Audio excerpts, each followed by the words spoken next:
de peur de voir le Maroc se procurer des preuves des agissements malsains du Polisario dans les camps de Tindouf, Alger ordonne au front séparatiste de geler les opérations de ses milices.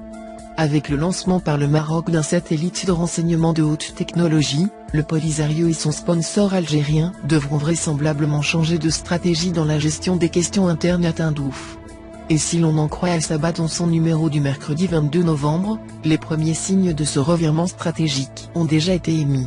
Ainsi, selon les quotidiens, Alger aurait donné des consignes strictes aux dirigeants du Polisario, pour leur demander d'éviter d'utiliser des armes face aux protestations de plus en plus acerbes au sein des camps de Tindouf. Le régime algérien craint, en effet, que le Maroc ne puisse récupérer des images qui prouveraient le traitement auquel ont droit les réfugiés dans ces camps, pour en faire un argument dans le conflit politique sur le Sahara marocain.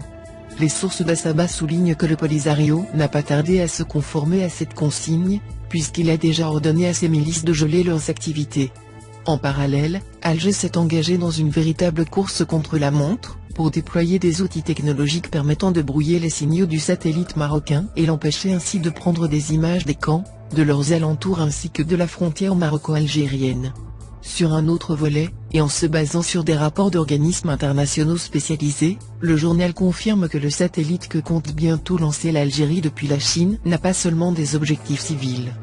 Preuve en est qu'Alger a prévu 2 bases pour contrôler le satellite et traiter les données qu'il transmettra, l'une d'elles a effectivement une vocation civile, mais l'autre est clairement installée dans le but d'entrer dans une guerre du renseignement militaire avec le Maroc.